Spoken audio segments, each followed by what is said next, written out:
Welcome back. I'm Vijay Vaitheeswaran. I'm the Global Energy and Climate Innovation Editor of The Economist. We're live from the Global Energy and AI Conference, hosted by the International Energy Agency in Paris. I'm moderating a series of conversations with leaders from government, from the energy industry, from the tech industry, and civil society. We're going to explore how AI will affect the energy system and the global economy in the years ahead. With me now is Andreas Schierenbeck, who is the CEO of Hitachi Energy. Welcome, Andreas. Hello, and thank you for having me. So there's been a robust set of dialogues in the last couple of days, both technical but also at the policy and practical level. A lot of this is focused on the AI part of the AI and energy conversation. But you come at this, of course, from the energy side. And I'm curious to know, if we take as a given AI is this phenomenal force, an unstoppable force that is now expanding, well-financed, perhaps with a huge potential to do good if done properly. This unstoppable force is meeting an immovable object in some ways, which is the power grid, which is slow-moving. Historically, you may disagree, not as innovative as some other industries. Keeping the lights on was more important than trying risky new technologies for most utilities. What is the impact on the grid of having these massive new data centers, these hyperscalers putting up data centers at a scale of a gigawatt, et cetera? Can you give us a little bit of flavor of what challenges you see as someone that needs to be there ready to support this expansion? Yeah, I think the timing could have been better for having AI on the horizon, because in our industry already we are fighting with increased demand. It was stated that the electricity demand will double until 2030, and that's in an industry which has traditionally not grown the last couple of years. So you're hitting an ecosystem which constraints in supply, constraints in nets, in grid, in production, now with another thing. You know, just as one example, you have in Europe 900 gigawatts of projects for renewable which are waiting for grid connection. Now on top we have Gen AI. And these data centers are something what we haven't seen before. They are very, very energy hungry. So you see data centers in a range of a couple of hundred megawatts. That's more than a small city, up to 500 megawatts or even bigger. With a very particular behavior. So they start learning and they're using a lot of energy, and then they are stopping suddenly and they're not using anything. So you put on top of the constraints that we have another volatile source on the demand side. And all that comes with different time constraints. So it's a very exciting and interesting times we are living in. So you make a very important point. A lot of attention is focused on the amount or the quantum of energy, but it's also the complexity of the timing, the cycling, as it were, that places pressure on a grid, which was already experiencing some of these challenges as we move towards more renewable power on the grid, which tends to be intermittent, of course, solar and wind particularly. And so we're finding that the grid has a multiplicity of demands. What are the sorts of technologies that you think are needed? Just to start there, and then we can move on to, let's say, policies or other things. What sorts of technologies do you think should be advanced quickly, and what are you working on that might help deal with some of that flexibility, volatility challenge? I think we are at the beginning of that journey, and we are looking for new solutions. From my point of view, there are multiple possibilities. First of all, we shouldn't see this volatility not probably as a threat or complexity, but maybe as a chance, because if it would be possible to synchronize the two volatilities of the renewables and the data center, that would probably being a good thing.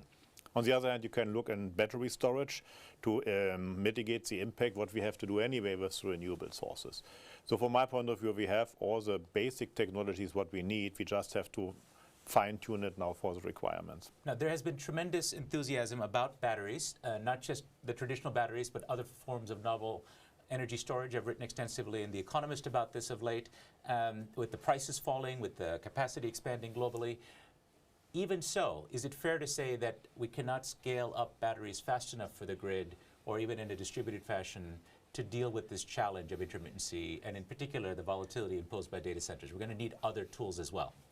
Well, let me answer it in two ways. I think for data centers, especially Gen AI data centers, I think batteries can be one perfect solution, because the learning process normally takes that long. Actually, that's the biggest problem. If it just takes 10 minutes, we're living in a 50-minute world in the utilities. That's already a big thing. So to mitigate that one with batteries is fine. But long-term storage, I think, even if the prices are falling, are still an issue. And long-term, I mean a day or 2 or 3 or longer than that. I don't think that batteries are up to that. So, and I know there are companies that are working on longer-term storage, but that's a longer-term play. We're talking about challenges in the next 1, 2, 3, 5 years, not a decade out. So we need some other approaches to this, and including one challenge that Fatih Birol, the executive director here, made this morning, was for the data centers themselves to provide some flexibility, that is, to themselves act as a flexible load. The CEO of Electricité de France was here today suggesting that data centers may need to provide that given the penetration of renewables, and again, the challenge of variability. So we'll look forward to both the software and hardware solutions coming. But just to get very basic about it, this massive wave of demand is coming on top of a system that is underinvested. After years in the US, for example, of basically zero electricity load growth and not a lot of additional capacity investment, you've talked a little bit about the challenge of grid congestion and the slow pace at which things are built out because of NIMBYism, perhaps, or regulation and some of the challenges. How do we move forward more quickly to upgrade the grid with the technologies that are available, that are at the ready, given some of the challenges of, again, red tape, congestion, NIMBYism? I think I would consider it from two different sides. On one side, the regulation, which has slowed things down, did it on purpose because you wanted to protect taxpayers' money. You build only what is needed. In a period of slow growth, that was a perfect set of constraints to do that way. But now I think we have to act faster and we have to maybe adapt that. In a normal grid project, it takes around 7 years, 6, 7, 8 years. The majority of that is actually getting the permit. So it's paperwork, which is important, but it takes too long and it makes us slow. So probably we can cut there a lot of red tape, make it faster and of course cheaper. On the other hand, the capacity in the industry is constrained because after decades of no growth, you know what it means. It means that you cut capacity, which is not needed. Now we have to add capacity. But of course, everybody is cautious. And even if we, as Hitachi, putting 1.5 billion into capacity expansion of transformer factories, this is all capacity which is already sold or promised. So we need visibility, framework agreements, standardization going forward to invest more. We are prepared to put more capex in the ground, but we want to see who is buying it. Well, let's spend a moment on that because it's something most people would not understand. There's a global shortage of transformers. This is one of the basic building blocks of the grid. People get very excited about hyperscaling AI and all the applications we can use it for, but if you can't get the transformers in the ground to get the grid, to get the power, you're not going to have the fancy AI on the advanced applications we're going to use. You're investing 1.5 billion, you just mentioned. How do you reassure your shareholders who may have been experiencing low growth in the past or been boom and bust cycles that you'll actually make your payback on this? Yeah. That's what I said. Our investments are based on very sturdy and very conservative business cases. So the capacity we are adding is already sold or promised. We have capacity reservations, with framework agreements, so we have customers signed it up. So market commitments from your customers. Exactly, yeah. But of course there is no room for more. Right. You know, who haven't signed up is actually at the moment in a very interesting spot. Right, I see. Okay, so we're going to need to see more of that. Let's just spend a minute that we have left on policy or other ways of dealing with this. You talked about the way that things were regulated in a low growth or no growth environment made sense then. We're in a new era, clearly. We've heard the forecast today that electricity growth going forward may rise 6-fold of the rate of energy growth overall. In other words, this massive electrification is ongoing as a secular trend. What needs to change in terms of either regulation or voluntary industry accords, standardization? Put forward one provocative idea that we can land on. I have a lot of provocative ideas in that. You pick one to get one or two probably. I think one would be to allow the industry, and means the utilities, to put capacity reservations and framework agreements forward, even if they don't have an approved investment plan. Because at the moment they have to wait as the regulator is approving the investment plan, then they go forward. And then you're losing time, because then you're at the end of the queue. But if you know that you're needing 5 or 10 transformers, make a reservation already now for what you need, probably need, in a very conservative way. At the moment, that's not allowed.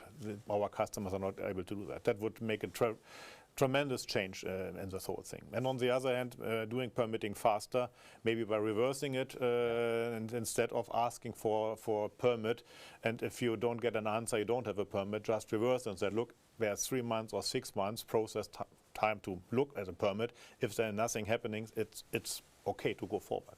To summarize, invest and build is what I'm hearing. Yeah. Great. Well, we're going to have to end it there as we're out of time. Thank you for joining us. This conversation, live from the IEA's Energy and AI Global Conference, will be available for replay on the IEA's website.